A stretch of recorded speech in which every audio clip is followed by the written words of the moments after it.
आपको कैसी सूरत नजर आ रही है आने वाले दिनों में? आने वाले दिनों में मुझे तो लगता है ताहिर साहब, देखिए, अगर तालिबान फातेह हो भी गए और काबुल पर उन्होंने राज कर भी लिया, तो ये दूसरे किस्म का तालिबान है। तालिबान ने 20 साल जो ये गुफाओं में रहे हैं, जंगलों में रहे हैं, सहराओं में रहे हैं, तो तालिबान ने कुछ ना कुछ तो सबक सीखा है। और वो 3 किस्म के सबक सीखे हैं तालिबान ने। पहली चीज ये कि जो पुराना तालिबान था, अब वैसा ही तालिबान दोबारा नहीं चलेगा। दूसरी चीज है, अलकायदा जैसे ग्रुप्स के साथ तालिबान को यह पता है कि अगर इन्होंने दोबारा पार्टनर करा तो अमेरिका को कुछ करने की जरूरत नहीं, सिर्फ बॉम्बिंग के ही थ्रू वो तालिबान को वापस गुफाओं में भगा सकते हैं। और तीसरी चीज, मुझे लगता है कि थोड़ा बहुत तालिबान ने यह सीखा है कि दुनिया को चाहिए क्या। वो जो स्टोन एज की बात करते हैं ना, कि मतलब हम लोग आज से 1500 साल पहले की जिंदगी, वो अब चलेगी नहीं। और तालिबान वाले समझ चुके हैं, तो वो लोगों से बात करते हैं। इसीलिए तालिबान ने साल भर पहले भी बोल दिया था कि भाई, हिंदुस्तान हमारा हमसाया है और हम उसको पाकिस्तान के प्रिज्म से नहीं देखते, हमारी उनके साथ रिश्ते अलग हैं। पाकिस्तान का उल्टा मामला है, क्योंकि पाकिस्तान ने तालिबान नियरली बनाया ही, कह लीजिए। पाकिस्तानी फौजी उसमें थे शुरू में, जो कि जिन्होंने तालिबान का गठन करा और तालिबान को जन्म दिया। और भी लोग थे जो तालिबान से एसोसिएटेड थे, पाकिस्तानी आर्मी के। तो कहीं ना कहीं पाकिस्तान को ये ओवर कॉन्फिडेंस हो गया कि हम पठान जो हैं या पश्तून है हमारी जेब में। पश्तून तो आज तक, वो तो सिकंदर की जेब में नहीं रहे, तो पाकिस्तान की जेब तो बहुत छोटी है जो ये समझ ले कि हम देखिए, पश्तूनों से जीतने का सिर्फ एक ही तरीका है, और वो तरीका हिंदुस्तान को आता है। पश्तूनों से आप तभी जीत सकते हैं जब आप उनसे दोस्ती कर लें, ठीक है। आप लड़के पश्तूनों को हरा नहीं सकते। अगर आपने ये सोचा कि आप लड़के पश्तूनों को हरा दिया, या आपने आंखें दिखा दी, या आपने बोला कि तुम्हें धमकाएंगे, तो फिर वो पठान किसी के काबू तो आने वाले हैं नहीं। वो कौम हजारों साल से किसी के काबू नहीं आई, तो अब कोई पाकिस्तान सोचे कि वो काबू कर ले, मुश्किल है। इंडिया वाला तरीका सबसे अच्छा है। आप जाएं, हाथ मिलाएं, इज्जत दें, इज्जत आपको मिलेगी। इसी तरीके से काम चल सकता है अफगानिस्तान में, और काम नहीं चल सकता। हमने अपने बंदे वहां पे नहीं डाले, बूट्स ऑन ग्राउंड। हमारे जो लोग हैं वहां पे मदद करते हैं। हमने कभी पश्तूनों को छोटा नहीं दिखाया। हमने बराबरी का हर समय रिश्ता चाहा है। और वो लोग, चाहे वो तालिबान हो, तालिबान हमसे क्यों बात कर रहे हैं? तालिबान इसलिए बात कर रहे हैं क्योंकि तालिबान को पता है कि ये लोग कैसे हैं, और तालिबान को ये भी पता है कि ये जो पाकिस्तानी फौज है वो लोग कैसे हैं। तो उनको साफ क्लियर हो गया, क्योंकि पाकिस्तान ने भी तो ये सेफ हाउसेज में उनके बच्चे पले बड़े हैं। किस तरीके से पाकिस्तान ने उनको जलील करा है। जो लोग आपके पेशावर में रहते थे, कराची में रहते थे, और दीगर इलाकों में, क्वेटा में रहते थे, ये सब तो किस तरीके से करा है। तो they know this is a new Taliban. मैं ये नहीं कह रहा कि वो बिल्कुल 21st सेंचुरी के में उनका दिमाग आ गया और मॉडर्न हो गए, मैं ये नहीं कह रहा। वो है वैसी की वैसी जैसे पहले थे, लेकिन थोड़े से उनके दिमाग की खिड़कियां खुल गई हैं। It's not business as usual. 20 साल पुराना तालिबान नहीं है। मैं ये कह रहा हूं कि there has been much change in the way of thinking and in the way of dealing with the world, और ये नजर आता है साफ। व्यूअर्स, मेजर गौरव आर्या जी कह रहे हैं कि तालिबान अब 20 साल पुराने वाले तालिबान नहीं है। भारत की इस वक्त बातचीत हो रही है तालिबान के साथ। आपको क्या लगता है कि वो बातचीत पाकिस्तान के लिए कितनी इनसिक्योरिटीज पैदा करेगी? इनसिक्योरिटी पैदा कर ही रही है पाकिस्तान के। आप स्टेटमेंट देखिए अब क्लियरली। जो पाकिस्तानी मीडिया वाले जो आज से ताहिर साहब 6-8 महीने पहले ये कहते थे कि अमेरिका जाएगा, फिर देखना क्या होगा, फिर तो इंडिया का रहना वहां पे मुश्किल हो जाएगा, इंडिया के कॉन्सुलेट्स बंद हो जाएंगे और मार मार के हिंदुस्तानियों को भगाएंगे। उन्होंने पहले, ये एक खास एक पाकिस्तानी जहनियत है, गेम खत्म होने से पहले अपनी फतेह डिक्लेयर कर देना, हम जीत गए। ये पहले ही बोल देते हैं कि हम जीत गए। ये दिवाली होने के 4-5 दिन पहले ही दिवाली मना लेते हैं, ये सोच के कि वो तो होने ही वाली है, चलो मना लेते हैं। They don't realize that geopolitics and foreign affairs, national security का पैराडाइम है, does not work like that. ये टेस्ट मैच है सर, ये 2020 का मैच नहीं है, टेस्ट मैच है। जब तक आखिरी गेंद नहीं बॉल होती, आपको नहीं पता कि कौन जीता कौन हारा। तो पाकिस्तान बड़ा सदमे, क्योंकि अटैक्स हो रहे हैं इनके ऊपर। हर रोज पाकिस्तानियों के फौजी मारे जा रहे हैं। ये कौन है? ये जो कहते हैं ना कि तहरीक तालिबान पाकिस्तान, इंडिया ने, रॉ ने और ये सब ने पाल रखी है, वो छोड़ दीजिए। इनको तालिबान वाले, जो इनके तालिबान है, वो ठोकेंगे इनको। अभी आप देखिएगा ये होने वाला है। क्योंकि सिंपल सी, इसमें 2-3 चीजें हैं ताहिर साहब, अगर आपकी इजाजत हो तो मैं समझाऊं। देखिए, पहली चीज, जो ये पश्तूनों के ऊपर जुल्म कर रहे हैं, जो पाकिस्तान के अंदर पश्तून हैं, उनकी रिश्तेदारी अफगानिस्तान में है, ठीक हो गया। आप उसमें मैं 2-3 लीडर्स के नाम लूंगा, जेल में भी डाल दिया इन्होंने ना, मोहसिन दावर को, अली वजीर को, इन्होंने जेल में, वो मेंबर ऑफ नेशनल असेंबली, उनको उठा के जेल 6-6 महीने 4-4 महीने उनको ना वहां पे टॉर्चर करते हैं। ये सब उल्टी सीधे काम तो करते हैं यहाँ पे। You can not imagine India में अगर आप किसी मेंबर ऑफ पार्लियामेंट को अगर आप ऐसे कर दें तो यहाँ पे तो बहुत बड़ा हल्ला हो जाए। वहां पे उन्होंने खुद के पार्लियामेंट, अच्छा चार्ज क्या लगा मुझे आज तक नहीं पता, क्या एफआईआर कटा, कुछ नहीं, एजेंसी से उठा के ले गए, एक मेंबर ऑफ नेशनल असेंबली को उठा के ले गए। चलिए वहां पे मंजूर पश्तीन है, पश्तून तहफ़्फ़ुज़ मूवमेंट की बात कर रहे हैं, ठीक है। मैं तो सिर्फ एक चीज ये कह रहा हूं ताहिर साहब की, मंजूर पश्तीन भी जो एक पीसफुल एजिटेशन लीड कर रहा है अगेंस्ट द अथॉरिटीज, वो पाकिस्तान से ये नहीं कह रहा कि मुझे अलहदा होना है पाकिस्तान से। मंजूर पश्तीन ये नहीं बोल रहा कि मैं पाकिस्तान के आईन में भरोसा नहीं रखता, वो सिर्फ अपने हकूक की बात कर रहा है। और फिर ये उसको इज्जत नहीं दे रहे, पठानों को इज्जत नहीं दे रहे, है ना। फिर ये क्या चाहते हैं कि पठान भी वैसी करें जैसे बलोच कर रहे हैं, क्योंकि आप किसी ना किसी को धक्का देंगे। और गैरतमंद कौम है पठान, वैसे ही गरम दिमाग वाले है, जितना मैंने देखा है तो मैंने तो गरम दिमाग वाले ही देखे। उनकी अगर इज्जत पे बात आ जाए फिर वो मरने मारने पे उतर आते हैं पठान। और I am talking from personal experience which I will not go into detail, but I have seen this, ठीक है, कि वो उनकी दोस्ती भी एक्सट्रीम वाली होती है, दुश्मनी भी एक्सट्रीम वाली होती है पठानों की, वो मिडिल पाथ मैंने कम ही देखा है। तो मैं तो सिर्फ ये कहना चाहता हूं कि ये पाकिस्तान के लिए ना बहुत, अगले 1 साल पाकिस्तान में देखिए रेफ्यूजी क्राइसिस होगा ताहिर साहब, आप मान के चले रेफ्यूजी क्राइसिस होगा। अमेरिका बमबारी करेगा, यहां नहीं तो वहां, नहीं तो पाकिस्तान, नहीं तो कहीं और से, ठीक है, बमबारी करेगा, रेफ्यूजी क्राइसिस होगा, ये लोग पाकिस्तान में आएंगे, आप पाकिस्तान में आने से रोक नहीं सकते। और वही पाकिस्तान में जो 1989 के बाद हुआ था, वही दोबारा गन कल्चर, कालिशनिकोव कल्चर, ड्रग्स, ये फिर होने वाला है, ये it will spiral out of control. और आप ईरान के जैसे नहीं कर सकते ना, ईरान ने जैसे बीच डेजर्ट के बीच में फेंस लगा दिया, बोला कि सब लोग इधर, नहीं, इनके रिश्तेदार हैं वहां पे, ये वही कौम है जो यहाँ पे वहां पे। और ड्यूरेंट लाइन को वैसे ही पठान मानते नहीं है, ये तालिबान तो रोज तोड़ते रहते हैं ड्यूरेंट लाइन में, जो इन्होंने तारबंदी कर रखी है पाकिस्तानियों ने, रोज तोड़ते रहते हैं बीच में से। मैंने वीडियो भी पोस्ट करा था एक साल पहले शायद, और 8-10 महीने पहले मैंने ट्विटर पे वीडियो भी डाला था, जिसमें वो लोग, या फेसबुक पे डाला था, कहीं ना कहीं डाला था, कि where they were breaking that wire and the fencing. तो वो तो मानते नहीं, और तालिबान भी नहीं मानते। तो जो बेसिक चीज है, देखिए, आप अगर ड्यूरेंट लाइन को हटा दें, ठीक है तार साहब, अगर आप एक बार ये समझ लें कि जो तालिबान कह रहा है कि हम ड्यूरेंट लाइन को नहीं मानते, इसका मतलब आप डायरेक्टली पाकिस्तान की सोवरेनिटी पे अटैक कर रहे हैं, क्योंकि वो तो कहते हैं कि पेशावर ग्रेटर अफगानिस्तान का हिस्सा है, वो पूरे फ्रंटियर एरिया जो आपका है, पूरे फ्रंटियर एरिया चाहते हैं। अच्छा, दूसरी एक और चीज है, बलोचिस्तान में 60% से ज्यादा पॉपुलेशन है वो पश्तून है, वो बलोच है ही नहीं। तो जब वो उस पे आते हैं क्लेम करने में, तो फिर वो पूरा क्लेम करते हैं, सिर्फ इलाका नहीं, एक तहजीब के तौर से, एक लैंग्वेज के तौर से, एक कल्चर के तौर से।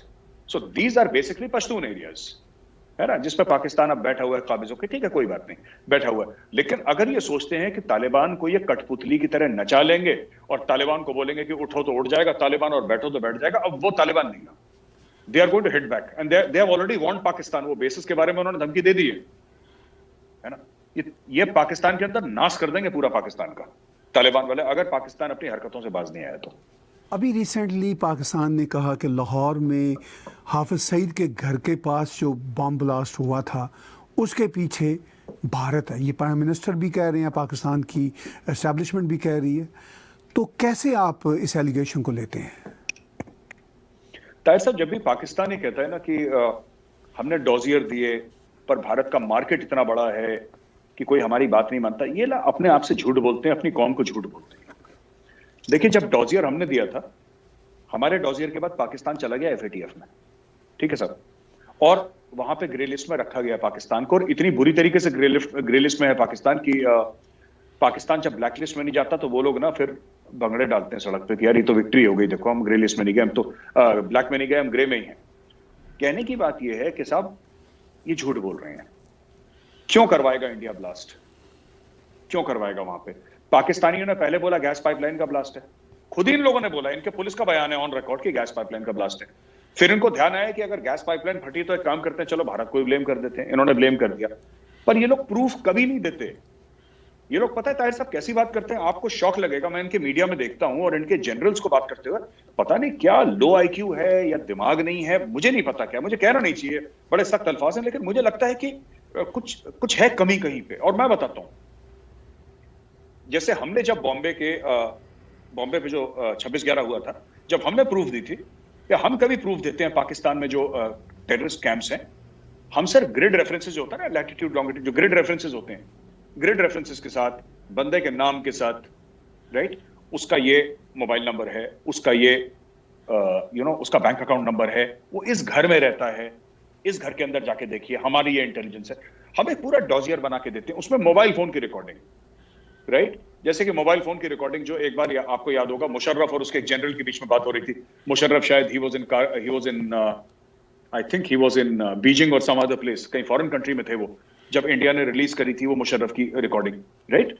तो मेरा ये कहने का मतलब है तय साहब कि हम लोग इस तरीके का जब प्रूफ, ये हमारे लिए ये प्रूफ है, हम इसको सबूत मानते हैं कि जब आप स्पेसिफिक सबके सामने डाल दें, और हमारा कोई भी चैनल देख लें, न्यूज चैनल सबने चलाया है, आप देख सकते हैं स्पेसिफिक। अगर हम कह रहे हैं हाफिज सईद, तो हम बोलेंगे हाफिज सईद उस तारीख को यहां पे था, उसने इससे ये बात करी, ये वॉइस रिकॉर्डिंग है। एक एग्जांपल दे रहा हूं, मैं ये नहीं कह रहा कि हाफिज सईद की वॉइस रिकॉर्डिंग है, पर मैं एक एग्जांपल दे रहा हूं, एक उदाहरण दे रहा हूं कि ये बंदा है, इसने ये बोला। ये परवेज मुशर्रफ की रिकॉर्डिंग तो हमने बताई थी, ठीक है। पाकिस्तान क्या कहता है कि पाकिस्तान टेलीविजन पे कैसे बातें होती है, मैं आपको जरा उनकी आपकी इजाजत हो तो थोड़ी सी उनकी नकल मार के आपको दिखाता हूं, बड़ा अच्छा लगेगा आपको। वो कहते हैं कि जनाब, सबको पता है कि इंडिया इसमें मोहम्मद लफ्ज है, आपको भी पता है, मुझे भी पता है, इनको भी पता है, सबको पता है, तो इसका मतलब इंडिया लफ्ज है, क्योंकि वहां पे टीवी पे 3 पैनलिस्ट बैठे हैं, सबको पता है। ये कौन सा लॉजिक होता है? आप देखिए, मोईद यूसुफ और डीजी आईएसपीआर प्रेस कॉन्फ्रेंस करते हैं, या फिर शाह महमूद कुरैशी और डीजी आईएसपीआर एक प्रेस कॉन्फ्रेंस करते हैं। वो कहते हैं साहब यूपी में 60 टेररिस्ट कैंप हैं, हरियाणा में 35 हैं, किधर हैं, किधर हैं? कोई लोकेशन नहीं सर, कोई ग्रिड रेफरेंस नहीं, कोई बंदे का नाम नहीं, ऐसी। अरे आपके पास प्रूफ है, आप दीजिए ना। हमने दुनिया के सामने दिया, हमने सबके सामने दिया। हमने बोला, ये देखिए, हमने वकील दिया जब हमने उसको पकड़ा था, क्या नाम कहते हैं आपका, जो कसाब था, अजमल कसाब का वकील ऑन रिकॉर्ड है, उसकी सबके सामने ट्रायल लगी। अब मैं पूछता हूं कि कुलभूषण जाधव का, जबकि कुलभूषण जाधव इनोसेंट है, मैं दोनों को कंपेयर नहीं कर रहा, पर मैं बता रहा हूं, पाकिस्तान कहता है ना कि कुलभूषण जाधव ने टेररिज्म करा, ये सब पाकिस्तान झूठे इल्जाम लगा रहा है। उसके लॉयर का नाम बता दीजिए, मुझे तो नहीं पता उसके लॉयर का नाम। फौजी कोर्ट कौन से सिविलाइज्ड मुल्क में except for the army people, जिनके ऊपर आर्मी एक्ट लागू है, वहां पे फौजी कोर्ट चलती है? कौन से सिविलाइज्ड मुल्क? ये पाकिस्तान में चलती है। तो ये कुछ इनका प्रूफ पता है क्या है, कि पाकिस्तान में बच्चे को पता है, ये इनका प्रूफ है सर, ठीक है। ये प्रूफ लेके ये दुनिया के सामने जाते हैं कि सबको पता है। फिर जब लोग इनका प्रूफ डस्टबिन में फेंक देते हैं, फिर ये कहते हैं कि हिंदुओं ने साजिश की है, यहूदियों ने साजिश करी है, और इंडिया का मार्केट बहुत बड़ा है, तो इंडिया पैसे दे देता है, तो सब खरीदे जाते हैं। असली हमारा मौकिफ कोई नहीं सुनता। अरे इनका होमवर्क ही गड़बड़ है, और इनका होमवर्क इतना गड़बड़ है सर कि मतलब एक तो इनकी फॉरेन सर्विस भी ऐसी है, पता नहीं इनकी फॉरेन सर्विस क्या करती है। वो कौन से मुल्क का था, एक फौजी जर्नल था, कोई था, जिसने अपने खुद की एम्बेसी की बिल्डिंग बेच दी थी। आप गूगल पे अगर जाएंगे तो आपको दिखेगा, उस बंदे ने अपनी एम्बेसी की बिल्डिंग बेच दी सर। तो ये ऐसे चलते हैं मुल्क। फिर ये कहते हैं सबको पता है। यूरोप से एक छोटी सी एनजीओ बनी हुई थी, उसने इन्फो लैब से किया, वो आज तक शाह महमूद कुरैशी कोट करते हैं, ये देखिए वो इन्फो लैब बताता है कि भारत प्रोपेगेंडा कर रहा है। तो ये जो पूरे का पूरा रेटरिक है, जिसके बारे में आपका ये कहना है कि दुनिया डस्टबिन में फेंक देती है, जो कि उसके पीछे कोई सब्सटेंशियल एविडेंस होता ही नहीं है, कोई प्रूफ होता ही नहीं है, लेकिन फिर ये क्यों देते चले जाते हैं जब दुनिया भी नहीं मानती? पाकिस्तान के रीजनेबल जो लोग हैं वो भी हंसते हैं, भारत भी हंसता है, तो फिर ये क्यों करते चले जाते हैं? आपको क्या समझ आती है बात? सर मैं आपको बता रहा हूं कि कोई भी किसी ने कुछ बोला, ठीक है ना, वो डिसइंफो लैब की रिपोर्ट भी हमने पढ़ी, उसमें कुछ एलिगेशंस थे, वो पढ़ रखी है मैंने, उसमें भी प्रूफ नहीं था, उसमें कुछ बातें बोल रखी थी। आप प्रूफ लाइए, प्रूफ जो एक सिविलाइज्ड कंट्री, एक मॉडर्न कंट्री के कोर्ट ऑफ लॉ में जो प्रूफ चल जाए, मैं उसको प्रूफ मानता हूं। आप वो प्रूफ लाइए। आप इंडिया को छोड़ दीजिए, ठीक है ना, इंडिया को तो वैसे भी पाकिस्तानी दुश्मन मुल्क मानते हैं। आप अमेरिका की कोर्ट में जो चल जाए, यूके की कोर्ट में चल जाए, फ्रांस, जर्मनी, इटली की कोर्ट में चल जाए, आप वैसी प्रूफ लाइए, फिर हम मान लेंगे आपकी प्रूफ। ये वो प्रूफ लाते हैं जो चाइना की कोर्ट में चल जाए सर, और वो कहीं दुनिया में चलता नहीं, सिर्फ चाइना और पाकिस्तान को छोड़ के। तो ये कि सबको पता है, ये ऐसे बात बोल देते हैं। इनके टीवी पे पैनलिस्ट जो बड़े दानिश्वर बनते हैं सर, वो लोग ऐसी अजीब और गरीब बातें करते हैं कि विच इज, मतलब कि इतना जबरदस्त मुझे फनी लगता है कि यार इतने बुजुर्ग हैं, सफेद बाल हो गए इनके, कहते हैं कि मैं तो 30-40 साल से इंडिया पाकिस्तान रिलेशन स्टडी कर रहा हूं। ऐसी बातें करते हैं वो लोग कि मैं इतने सालों से स्टडी करता हूं। तब ऐसी बेवकूफी की हल्की बातें करते हैं कि सबको पता है। वो तो आप जानते ही हो जी कि इंडिया इसमें मुलव्वस है, वो तो सभी को पता है कि अरे ये कैसी लैंग्वेज होती है कि सबको पता है। इसीलिए डस्टबिन में अब डिसइंफो लैब की आपने बात करी, ठीक है, शाह महमूद कुरैशी डिसइंफो लैब को कोट करते हैं, ठीक है सर, उससे क्या फर्क पड़ता है? कल अगर एक बात बताइए, कल अगर न्यूयॉर्क टाइम्स में आ जाए कि पाकिस्तान टेररिज्म कर रहा है, ठीक है, डिसइंफो लैब को तो कोई नहीं जानता था आज से 1 साल पहले। आपने न्यूयॉर्क टाइम्स में आ गया और न्यूयॉर्क टाइम्स में पाकिस्तानी आर्मी की पोल कई बार खुल चुकी है, पहली बार नहीं खुल रही, वॉशिंगटन पोस्ट में कई बार खुल चुकी है। क्या इंडिया उसको यूएन लेके चला गया कि एक अखबार में छपा है, ये हमारी प्रूफ है, और फिर कहते हैं आईएसआई नंबर 1 एजेंसी है वर्ल्ड की?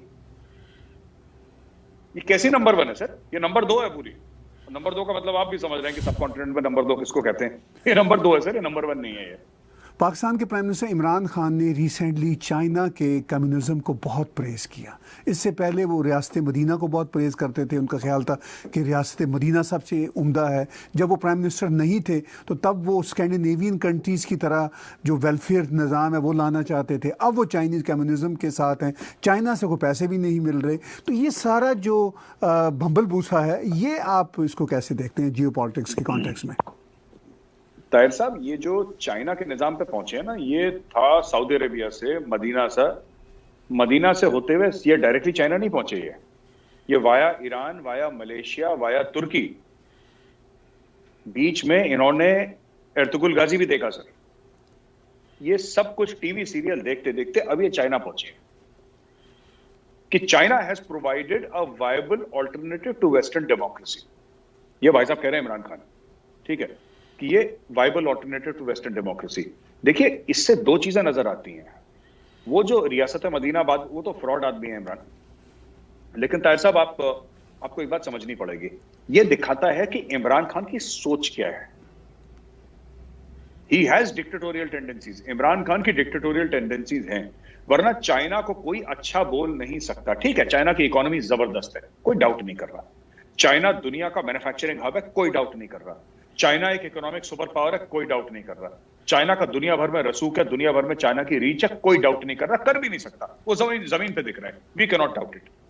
पर अगर आप ये बोलें चाइना में कि चाइना के अंदर, ठीक है, आपको रियासत मदीना से अगर आप कंपेयर करें, और उसने कंपेयर ही कर लिया, कल तक रियासत मदीना के गाने गा रहा था। और टीवी एंकर्स हैं, मैं नाम भूल गया उसका भी नाम इमरान ही है, एक बंदा है टीवी एंकर पाकिस्तान में, इमरान समथिंग है उसका नाम। He shares the same name as Imran Khan, but I don't know his last name, मुझे नहीं पता। वो भी अपनी टीवी शो में मैं देख रहा था, वो भी कह रहा है कि देखिए ना, इसमें तो काफी सिमिलैरिटीज है रियासत मदीना में और चाइना में, क्योंकि चाइना में जो करप्ट है उसको गोली मार देते हैं। अरे ये यानी कि ये इन्होंने एक बार भी नहीं सोचा कि रियासत मदीना, जो कि हर मुसलमान के लिए एक आइडियल स्टेट था, जिसको मानते हैं कि वो पहुंचने वाला एक एक लेवल है जहां पे सबको पहुंचने की कोशिश करनी चाहिए। रियासत मदीना अगर ये किसी को कहते, तो आप एक बात बताइए, क्या अपने सिटीजन्स के लिए, जो अरब स्टेट्स हैं वो अपने सिटीजन के लिए ताहिर साहब कुछ नहीं करते? क्या यूएई में स्ट्रिक्ट पनिशमेंट नहीं है डेथ की for drug peddling and all that? क्या सऊदी अरेबिया में अब इनकम टैक्स फ्री करके अपने लोगों के लिए एक बढ़िया मकाम नहीं दिया सऊदी अरेबिया में लोगों ने? क्या दुबई, कतर ने नहीं करा? नहीं करा ना। ये इन्होंने एग्जाम्पल नहीं दिया इसका।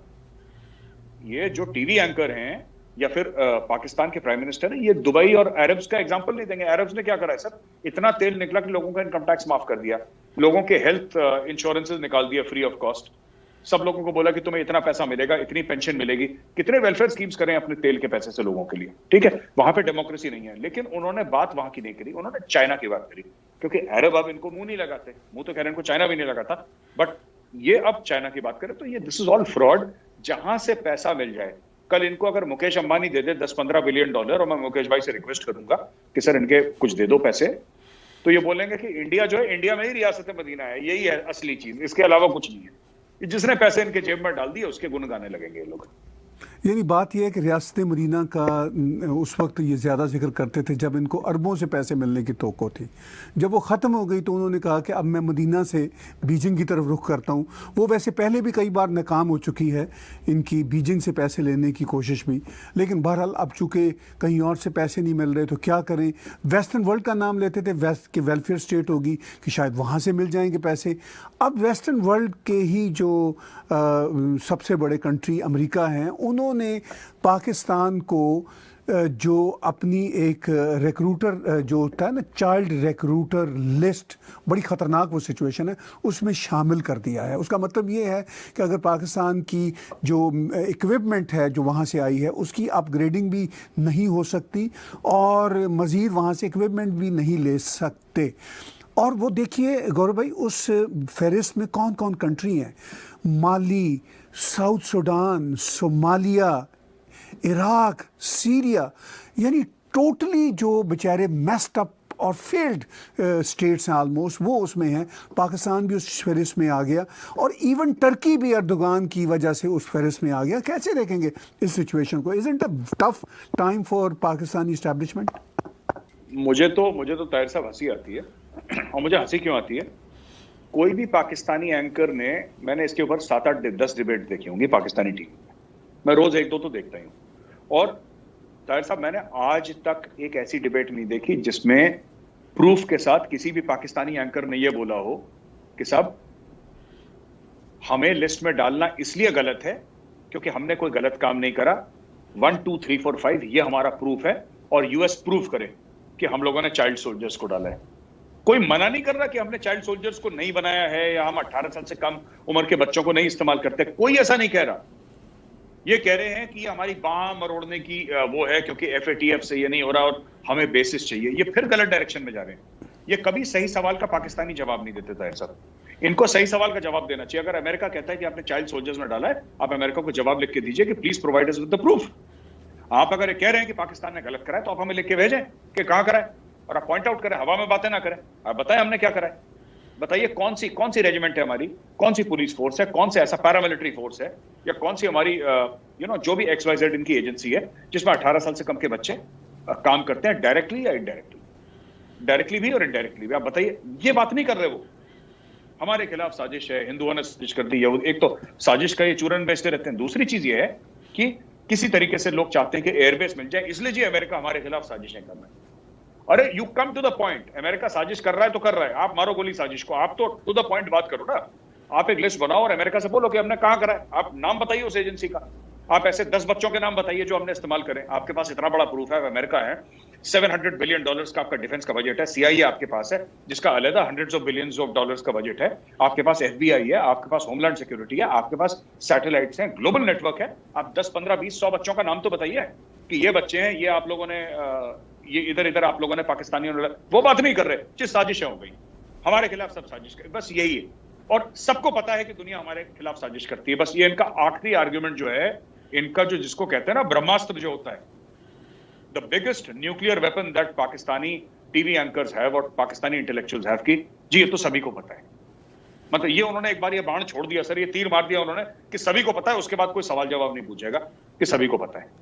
जी, साजिश की आपने बात की, मैं दोबारा वापस आता हूँ लाहौर के ब्लास्ट के हवाले से। ये कह रहे हैं जी कि साजिश वहाँ पे भारत की है। सिर्फ साजिश ही नहीं है, पूरे का पूरा प्लान वहाँ का है। चूँकि हाफिज़ सईद के घर के पास था। कुछ खबरें गौरव साहब ऐसी भी हैं कि हाफिज़ सईद जेल में होने की बजाय शायद उस घर में थे। अभी तक कंफर्म नहीं है मेरे पास खबरें, लेकिन पाकिस्तान का मीडिया भी ये बात कर रहा है कि वो घर में थे। तो हाफिज़ सईद भारत का एक टारगेट तो है। क्या आप समझते हैं कि उस ब्लास्ट के हवाले से कौन सी ताकतें हो सकती हैं जो उस पे पीछे जाएं? देखिए साहब, सीधी बात यह है, भारत ने आज के पहले क्यों नहीं ट्राई करा? हाफिज सईद तो भारत में कितने सालों से 30 सालों से खून खराबा कर रहा है, अर्ली 90s से या मिड 90s से कर रहा है। भारत आज जागा है, आज के पहले तो कोई अटेम्प्ट नहीं हुआ उसके ऊपर। मैं आपको बताता हूं चक्कर क्या है। चक्कर ताहिर साहब सिंपल सा ये है कि पाकिस्तान को पता है कि जब तक हाफिज सईद और ये सब लोग जिंदा रहेंगे, देखिए कोर्ट से इनको कन्विक्ट कर नहीं सकते, कोर्ट इनको जेल में डालेगा नहीं। जेल में अगर डालता भी है तो ऐसी जेल होगी कि दुनिया उसको जेल समझेगी नहीं। तो आईएसआई ने एक प्लान बनाया, जो मैं समझता हूं, जो मेरा एनालिसिस, आईएसआई ने प्लान बनाया कि हाफिज सईद को मार दो। अब वो मरा नहीं, अलग बात है, लेकिन हाफिज सईद को एक टेररिस्ट बॉम्ब ब्लास्ट के चलते मार दो। ठीक है, दुनिया को बोलो कि जी इंडिया ने मार दिया है, इंडिया के ऊपर बात डाल दो। बात आई गई इसलिए हो जाएगी क्योंकि हाफिज सईद के मरने के बाद कोई इन्वेस्टिगेशन तो करेगा नहीं, क्योंकि किसी को इंटरेस्ट नहीं है। जहां तक दुनिया का सवाल है, इवन इंडिया का सवाल है, हाफिज सईद कल मरता है, आज मरे, अभी मरे, उनकी तरफ से उनको कोई फर्क नहीं पड़ता, राइट। तो पाकिस्तानी एजेंसी ये चाहती हैं कि जैश ए मोहम्मद का जो मौलाना मसूद अजहर है वो मर जाए, हाफिज सईद मर जाए, क्योंकि अब हाफिज, देखिए कश्मीर का जिहाद वाली स्टोरी खत्म हो गई अब। ठीक है, पाकिस्तान को भी पता है स्टोरी हो गई खत्म। अब ये लोग पाकिस्तान के लिए औजार नहीं रहे, क्योंकि पाकिस्तान कुछ कर नहीं सकता, और पाकिस्तानियों ने ये बात, उनके जनरलों ने सोच लिया है कि टेररिज्म अब चलेगा नहीं, बहुत ज्यादा हमारे ऊपर ग्रे लिस्ट, और अगर ये लोग ब्लैक लिस्ट में चले जाते हैं और इंडिया अगर कामयाब हो जाता है कल इनको ब्लैक लिस्ट में डालने का, या और दीगर मुल्क मिलकर पाकिस्तान को ब्लैक लिस्ट में डालते हैं, इनकी इकोनॉमी वैसी ग्रे लिस्ट में ही कोलैप्स होने वाली है, ब्लैक लिस्ट में तो बिल्कुल अंडरग्राउंड हो जाएगी, इनकी इकोनॉमी खत्म हो जाएगी, राइट। तो ग्रे लिस्ट से निकलने का तरीका क्या है? What is the best way? आप खुद ही हाफिज सईद को मार दो, खुद ही मौलाना मसूद अजहर को मार दो, खुद ही ऐसे 10-15 बंदों को मरवा दो, इंडिया के ऊपर नाम लगा दो और बोलो कि जी अब तो ये मर गए, अब कौन से टेररिस्ट हैं, ये तो खत्म हो गए, कुछ भाग गए, कुछ मर गए, कुछ मतलब अब लापता हैं, तो अब हमें ग्रे लिस्ट से निकालिए। ये पाकिस्तान का प्लान है कि इनको मार दो, इंडिया के ऊपर लगा दो, क्योंकि कौन चाहता है मारना। अच्छा, ये और प्रूफ देते हैं, जब मैंने एक पाकिस्तानी पैनलिस्ट से पूछा डिबेट पे, कि मैंने बोला जनाब आप ये बताइए, ठीक है, कि आप कैसे कह सकते हैं कि इंडिया ने मारने की कोशिश करी है हाफिज सईद को, तो उस पैनलिस्ट का, जो कि अपने आप को पाकिस्तानी फौज का अफसर बताता है, you know what he said, Tahir साहब, you will be shocked, he said और कौन मारेगा उसको? ये इनकी प्रूफ है सर, कि और कौन मारेगा? ये तुम जज के सामने बोलोगे कि और कौन मारेगा? पता नहीं, अजीब बच्चों वाली बातें करते हैं कि और कौन मारेगा, और किसका इंटरेस्ट हो सकता है? अरे इंटरेस्ट तो तुम्हारा भी हो सकता है। हाफिज सईद को मार दो, 4-5 ऐसे लोगों को मार दो, ग्रे लिस्ट से निकल जाओ, क्योंकि अब हाफिज सईद इनके काम का नहीं रहा। हाफिज सईद इनके लिए लायबिलिटी बन चुका है, बट हाफिज सईद को इसलिए जेल नहीं डाल सकते, वो मुंह खोल देगा अपना, वो बता देगा कि कौन कौन सा फौजी अफसर मेरे साथ है, किस किस की मेरे साथ रिश्तेदारी है, किसने मुझसे पैसे लिए, मैंने किससे पैसे लिए, और पाकिस्तान कितना मुलविस है, ये सब का सब। ये संडे गार्डियन में एहसान का आया तो था इंटरव्यू कुछ दिन पहले, उसका इंटरव्यू आया था कि किस तरीके से पाकिस्तान के मिलिट्री इंटेलिजेंस वालों ने बोला था कि ये लोग हैं जिनको मारना है और तुम मारो, तुम हिट लिस्ट का, ये हिट स्क्वाड का तुम लीडर बनो। मैंने खुद पढ़ा है वो आर्टिकल, पर क्या करा वो आर्टिकल लेके इंडिया यूएन पहुंच गई क्या? इंडिया यूएन पहुंच गई कि देखो संडे गार्डियन में एक आर्टिकल छपा है, जैसे पाकिस्तानी डिसइंफो लैब को लेकर नाच रहे हैं। इनको अभी तक मॉडर्न ज्यूरिस्प्रूडेंस, मॉडर्न लॉ के बारे में बेसिक नॉलेज नहीं। इनको लगता है कि ये ट्राइबल एरिया में जरगा लगा हुआ है, जहां पे 4 लोगों ने बोला कि सजाए मौत, तो उसको मार डाला। इनको लगता है ऐसे चलता है। That's not the way the world functions, sir. Right. आपने कहा कि जहाद कश्मीर अब ख़त्म हो गया है, लेकिन मिलिटेंसी हमें अभी भी नज़र आ रही है। पाकिस्तान की तरफ से सख्त बयानात भी नज़र आते हैं, चाहे दिखावे के लिए ही सही।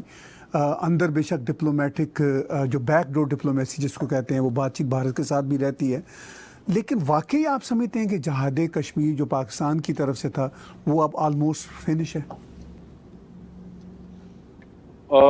सर ऐसा है कि पाकिस्तान को एक बार, देखिए टेररिस्ट इंसिडेंट हो रहे हैं, पाकिस्तान सपोर्टेड टेररिस्ट इंसिडेंट हो रहे हैं, पर जिस लेवल पे होते थे, मेरा कहने का मतलब है जिस लेवल पे होते थे वो इंडिया से ज्यादा, देखिए बात ये है ना कि मैंने इसके ऊपर आर्टिकल भी लिखा था, अभी चाणक्य फोरम में एडिटोरियल लिखा था मैंने, ठीक है, और मैं चाहूंगा सर कि अगर जब आप पोस्ट करें तो अगर आप नीचे लिंक डाल दें उस आर्टिकल का, मैं आपको भेजूंगा तो लोग पढ़ सकेंगे नीचे लिंक उसमें आर्टिकल।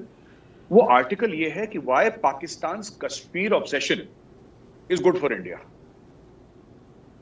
जो पाकिस्तान कश्मीर के साथ एक उसका ऑब्सेशन है वो हिंदुस्तान के लिए अच्छा है, और उसमें मेरा आर्ग्यूमेंट सिंपल सा है कि पाकिस्तान ने सोचा कि भारत को हम कश्मीर से परेशान करेंगे, ठीक है, और पूरे देश में भारत में हम जिहाद लॉन्च करेंगे। कुछ जगह पाकिस्तान कामयाब भी रहा, 26/11 वगैरह, Akshardham temple, parliament attacks, Sarojini Nagar bomb blast, 1993 जो बॉम्बे में बॉम्बिंग्स हुई थी, ये सब। अगर ये 8, 10, 15, 20 या छोटे मोटे तो कई 100 हुए हैं इंसिडेंट्स, अगर इनको आप 2 मिनट के लिए छोड़ें तो आप ये देखेंगे कि 5, 7 साल 10 साल तक ये हुआ नहीं और कुछ यहाँ पे रेस्ट ऑफ इंडिया में ये इंडिया ने कंटेन कर लिया। और जो भी टेरर एक्ट थे इंडिया ने ज्यादातर कश्मीर वैली में कंटेन कर लिए सर। ज्यादातर सिवाय पुलवामा के। हाँ, पुलवामा भी वैली में है sir. Pulwama is also south Kashmir. अगर आप पुलवामा को देखें, पुलवामा जो है ना सर, पुलवामा एक्चुअली श्रीनगर के एयरपोर्ट से 1 घंटा दूर है सर। आप नेशनल हाईवे पे जाएंगे, वो तरह पुलवामा सामने सर। लेथपुरा जो जगह है ना, वो जगह एक्चुअली जिसको पुलवामा बोलते हैं, that is the largest thing. Lethpora जगह है जहां पे वो ब्लास्ट हुआ था। तो उधर ये ब्लास्ट हुआ, that is part of south Kashmir only. तो पूरे वैली में महदूद करके रख दिया। कुछ जम्मू में भी एक्ट्स हुए, हमें भूलना नहीं चाहिए, ये मना नहीं करना चाहिए। जम्मू में भी कुछ हुआ, लेकिन कम हुए हैं बहुत। ज्यादातर वैली में रख दिया है ना, ये वैली से बाहर कर नहीं पाए। तो ये तो पाकिस्तान ने कर दिया, जिसको हमने कंटेन कर लिया वैली में, और वो भी खत्म हो गए। वो भी एक्ट बहुत कम हो गए, हड़तालें बंद हो गई। जैसे हमने पिछले वीडियो में भी डिस्कस करा था कि हुर्रियत अब सब सोने के लिए चले गए, दे आर फास्ट अस्लीप। उनको सुला दिया हमने, हुर्रियत को परमानेंटली सुला दिया। ताहिर साहब, एक छोटी सी बात बताइए, पाकिस्तान को इसका क्या लॉस हुआ है? पाकिस्तान का जो कश्मीर ऑब्सेशन है, वो आर्टिकल नीचे लिंक पे अगर लोग चाहेंगे देखेंगे, पाकिस्तान के कश्मीर ऑब्सेशन ने पाकिस्तान की 2 नस्लें बर्बाद कर दी, 3 नस्लें बर्बाद कर दी सर पाकिस्तान ने। आपने एक जिहादी कल्चर पैदा करा, वो जिहादी कल्चर आपने कोशिश करा कि जो हमने जिहादी अफगानिस्तान में पैदा करे थे वही कश्मीर में आएंगे, भेजे भी थे हम। जब मैं जेएनके में था पोस्टेड, तब वहां पे आते थे, वहां पे चेचन आते थे सर, वहां पे चेचन आते थे, वहां पे सुडनीज आते थे, वहां पे अफगान आते थे, वहां पे पाकिस्तानी, ये सब आते थे वहां पे। दुनिया भर के जिहादी जेएनके में आते थे, राइट। कहने की बात यह है कि ये जो पूरा उनका था मकसद, उससे पाकिस्तान का इकोनॉमी बर्बाद हो गई, पाकिस्तान डिप्लोमेटिकली बर्बाद हो गया सर। आज पाकिस्तान को कोई नहीं सुनता। पाकिस्तान अगर दोपहर को 2 बजे जब सूरज आसमान पे सीधा चढ़ा हो सर के ऊपर, पाकिस्तान बोल दे कि भी दोपहर हो रही है, लोग फिर भी पर्दा खींच के एक बार चेक करते हैं बाहर जाके, सच बोल रहे झूठ बोल रहे, राइट। पाकिस्तान की इकोनॉमी जो है, मईशत तबाह हो गई, ठीक है सर। पाकिस्तान में लोन ले लिया, पाकिस्तान भारत में आर्म्स रेस में फंस गया, पाकिस्तान में ड्रग्स आ गए, पाकिस्तान का वेपनाइजेशन इतना जबरदस्त हो गया, पाकिस्तान की पूरी पॉपुलेशन रेडिकलाइज हो गई सर, पूरी पॉपुलेशन रेडिकलाइज हो गई। आज की तारीख में इमरान खान को, अगर इमरान खान जाता है जो बाइडेन के पास, इमरान खान जाता है बोरिस जॉनसन के पास, इमरान खान जाता है प्रिंस सलमान के पास, वो इसको घास नहीं दे रहे, वो अलग बात है, लेकिन अगर जाता है इनके पास, तो ये कभी ये बात थोड़ा ना करता है कि आप पाकिस्तान के लिए क्या भला कर सकते हो। और पाकिस्तान की पॉपुलेशन भी इसको जज नहीं करती इस पे कि भाई तुम क्या पैकेज लेकर आए, तुमने क्या इनको ये बोला कि यहां पे इंजीनियरिंग कॉलेजेस सेटअप करो?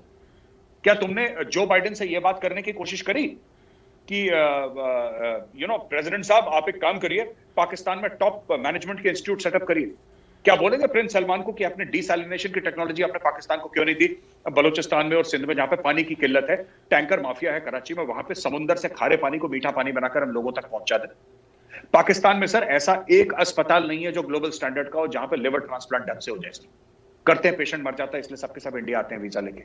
इन्होंने ये दुनिया से नहीं मांगा, ये जाएंगे। अगर इनको आधा घंटा मिलेगा ना, आधा घंटा अगर इमरान खान को मिलेगा जो बाइडेन के साथ, तो एक तो पैसा मांगेगा ये कि लोन दे दो या एड दे दो, दूसरी चीज उससे बोलेगा कि सर आप कश्मीर के ऊपर एक बयान दे दो, कश्मीर के ऊपर बयान दे दो। उससे आम पाकिस्तानी का क्या लेना देना?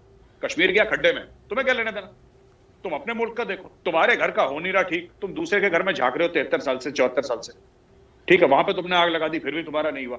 पाकिस्तान ने कश्मीर के चलते अपने आप को, अपनी नस्लों को बर्बाद कर दिया। और इंडिया में 2-3 स्ट्रेटेजिक थिंकर्स हैं जिनसे मेरी बात हुई थी, आई रियली रिस्पेक्ट, उन्होंने ही मेरे साथ जब बहस हुई थी, ये आर्टिकल वहीं से निकला। और हमारी जो बहस हुई थी, हमारा एक, हम लोग जूम कॉल पे थे, और उसके बाद जो हम लोगों ने निष्कर्ष इसका निकाला, जो हमने निचोड़ इसका निकाला, वो यही निकाला कि जितना पाकिस्तान और कश्मीर करेगा, भारत को जंग करने की जरूरत नहीं है। कश्मीर जो है सर, कश्मीर घाटी जो है, जो वैली है कश्मीर वैली, वही पाकिस्तान को ले डूबेगी। और जितना पाकिस्तान कश्मीर करे, इंडिया के लिए उतना अच्छा है। रोज गाना गाओ जो बाइडेन के सामने, यूनाइटेड नेशंस के सामने, वर्ल्ड बैंक के सामने, चाइना के सामने, सबके सामने कश्मीर कश्मीर कश्मीर करो। जितना कश्मीर करोगे उतने लोन लोगे, जितना लोन लोगे उतना का ब्याज देना पड़ेगा, ब्याज के लिए तुम फिर लोन लोगे, FATF की ग्रे लिस्ट में तुम बने रहोगे, हो सकता है कल ब्लैक लिस्ट में भी चले जाओ, इकोनॉमी तुम्हारी तबाह। मुल्तान का एयरपोर्ट, इस्लामाबाद का एयरपोर्ट सर, इनका कराची का एयरपोर्ट, इनका लाहौर, सारे एयरपोर्ट गिरवी, इनके मोटरवे गिरवी, धीरे धीरे पूरा मुल्क गिरवी हो जाएगा। क्यों? क्योंकि कहीं ना कहीं इंडिया के साथ मैचअप करना है। देखिए हर चीज, इनकी फिल्म इंडस्ट्री की बात करते हैं तो इंडिया के साथ कंपेयर करते हैं, क्रिकेट टीम की बात करते हैं इंडिया के साथ कंपेयर करते हैं, इकोनॉमी इंडिया के साथ, एक्सपोर्ट इंपोर्ट इंडिया के साथ, हर चीज इंडिया के साथ कंपेयर करते हैं। ये भी अच्छा है, करिए, आप करिए, फिर और लोन लीजिए, ऐसा होता है जब आप ना, आपके पास पैसा नहीं होता और आपका एक पड़ोसी है जिसके पास पैसा है, आप देखते हैं उसने नई कार खरीदी और आप अपने आप को उसका बराबर दिखाना चाहते हैं, आपके पास पैसे नहीं, फिर आप किसी साहूकार से, किसी बैंक से लोन लेते हैं कि अच्छा तुमने मर्सिडीज लिया, मैं भी तुम्हें लेकर दिखाता हूं। आप भी मर्सिडीज लेते हैं, फिर वो BMW लेता है, आप भी लेते हैं, फिर वो ऑडी लेता है, आप भी लेते हैं, तब तक आपका लोग आपको बैंक से लोन देना मना कर देते हैं। वो तो अपनी गाड़ियां खरीदता रहेगा जो उसको खरीदने उसके पास पैसा है। पाकिस्तान में अकल होती ना सर, पाकिस्तान कहती कश्मीर वश्मीर डालो गड्ढे में, हमें कोई लेना देना नहीं है। 20-30 साल के लिए we will only focus on our economy. हम सिर्फ पाकिस्तान की मैशत को मजबूत करेंगे। जब मैशत मजबूत होती है, डिप्लोमेसी मजबूत होती है, डोमेस्टिकली आप इंप्रूव करते हैं। लोग आपका 30 साल तक पाकिस्तान अगर सब कुछ भूल जाए सर, ये जिहाद फिहाद जो भी ड्रामा करता है सब भूल जाए, कह रहा कि हमें इस्लामिक मुल्कों से कोई लेना देना नहीं है, हमें सिर्फ अपने लोगों के हाल ठीक करने हैं, और 30 साल तक हमें सिर्फ आंखों में पट्टी बांध के, जैसे टांगे वाला घोड़ा होता है ना सर, ऐसे पट्टी बांध देता है। पाकिस्तान अगर एज अ मुल्क ये सोच ले कि हमें सिर्फ इकोनॉमी अपनी इंप्रूव कर रही है, तो सब लोग पाकिस्तान का मौजूद सुनेंगे भी और मानेंगे भी, वरना सर भिखारी की कोई ना सुनता ना कोई मानता सर, ये बात तय है। गौरव साहब, आप तो बहुत अच्छे मशवरे दे रहे हैं पाकिस्तान को। आप तो उनको बता रहे हैं कि आप बेहतर रास्ते पे चलें, इसमें आपका भी भला है और आपकी आवाम का भी भला है। मुझे उम्मीद है कि आपके मशवरे पाकिस्तान में अगर कोई समझदार लोग हैं तो वो ज़रूर सुनेंगे। आखिर में मैं बातचीत जहाँ से हमने शुरू की थी उससे ही जोड़ूंगा, अफ़गानिस्तान के मसला के साथ। आपने अभी पीछे जिक्र किया कि चेचनिया के लोग, सूडान के लोग, ये सब कश्मीर पहुँचे थे और वही तालिबान का एरा था। अब वही तालिबान लगता है या तो सिविल वॉर में एंगेज हो जाएंगे या वापस आएंगे पार्शली वहाँ पे गवर्नमेंट बनाने में, या हो सकता है फुल गवर्नमेंट बनाने में। तो क्या कश्मीर के लिए कोई इशू तो नहीं होगा नई जो रीसर्जेंस तालिबान की होगी? सर हो भी सकता है, हो भी सकता है, लेकिन हमने 20-30 साल में सर अपनी ग्रिड्स बहुत इफेक्टिव कर ली हैं, हमने भी बहुत सीखा है, और हमने एंटी इन्फिल्ट्रेशन ग्रिड्स इफेक्टिव कर दी। राष्ट्रीय राइफल्स वहां पे पूरी डिप्लॉयड है, इंडियन आर्मी बॉर्डर पे डिप्लॉयड है सर। और दूसरी बात है, हम तालिबान से दोस्ती कर लेंगे, तालिबान से दोस्ती कर लेंगे। हम तालिबान से ये बोलेंगे कि देखो, हमें तुम्हारे मुल्क में अपने फौजी नहीं भेजने, ठीक है, हमें तुम्हारे मुल्क में फौजी नहीं भेजने, एक सिंगल फौजी, एक पिस्टल भी नहीं होगी, एक 9mm का राउंड भी नहीं होगा, छोड़ो मारो गोली, हमें नहीं भेजना तुम्हारे मुल्क में। ना हम चाहते हैं हम तुम्हें कंट्रोल करना, कि तुम्हारी फॉरेन पॉलिसी हम कंट्रोल करें। हमें तुमसे कुछ नहीं चाहिए, लिख के ले लो हमसे कागज पे। अब ये बताओ तुम्हें हमसे क्या चाहिए? सिंपल सी बात, पैसे चाहिए, 1 बिलियन, 2 बिलियन, 5 बिलियन, 10 बिलियन, कितने चाहिए? ले लो हमसे, ले लो। सड़कें बनाने, क्योंकि देखिए सरकार है, सड़कें तो बनाएंगे, स्कूल बनाने हैं। अब वो कहते हैं कि लड़कियों को स्कूल में नहीं जाने देंगे, वो तुम्हारा इंटरनल मसला है। इंडिया तो नहीं बोल सकता कि तुम लड़कियों को भेजो, बोलना चाहिए पर इंडिया नहीं बोलेगा, क्योंकि उसका अंदर का मसला इंडिया नहीं बोलता कभी किसी के अंदर। आपको यूनिवर्सिटी चाहिए लो, आपको सड़कें चाहिए लो, आपको डैम चाहिए लो, आपको चाहिए क्या ये बताओ? कुछ ना कुछ तो आपको चाहिए होगा। आप 20 साल, भाई 20 साल आप गुफाओं में रहे हैं, जंगलों में रहे हैं, सहराओं में रहे हैं, आपको कुछ तो चाहिए होगा। क्या चाहिए आपको? आपको इलेक्ट्रिसिटी जनरेशन के प्लांट्स चाहिए, ये लो। आपको टेक्नोलॉजी चाहिए, ये लो। हथियारों के अलावा आपको जो चाहिए लो ना, हम मना थोड़ा ना कर रहे हैं, हम दोस्ती कर लेंगे। क्या ये कह सकता है पाकिस्तान? पाकिस्तान तो उल्टा अफगानिस्तान से मांगने के चक्कर में, ठीक है ना, ये पैलेस्टीन से एम्बुलेंस मांग के आ गए थे सर ये।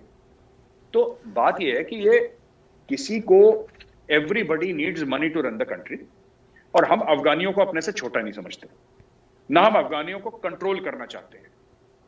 हम ये कहते हैं आप हमारे भाई हो और हम आपके बड़े भाई नहीं हैं, हम दोनों बराबर के भाई हैं। कहानी खत्म हो गई। तो क्यों करेंगे हम अटैक? हम उनसे दोस्ती कर लेंगे, और बाकी अगर उनमें से कोई एलिमेंट्स हैं जो पाकिस्तानी कंट्रोल में है, जो अटैक करना चाहते हैं, तो वी आर सफिशिएंट है सर। हम पहले भी हमने झेला था, अभी झेल लेंगे, कोई दिक्कत। इंडिया बहुत बड़ा है सर, हमारी डेप्थ इतनी ज्यादा है ना, हजारों किलोमीटर की डेप्थ। पाकिस्तान थोड़ा है सर इतना बिलान भर का, इंडिया है सर, इंडिया 130 करोड़ बंदे रहते हैं यहाँ पे। यहाँ से कश्मीर से लेकर कन्याकुमारी जाएंगे, पूरी उम्र चली जाती है 70 साल की पहुंचते पहुंचते। तो it's a very deep country that way, both east to west, north to south. तो इतना आसान नहीं है जितना पाकिस्तान समझ रहा है, and we are fully equipped and prepared.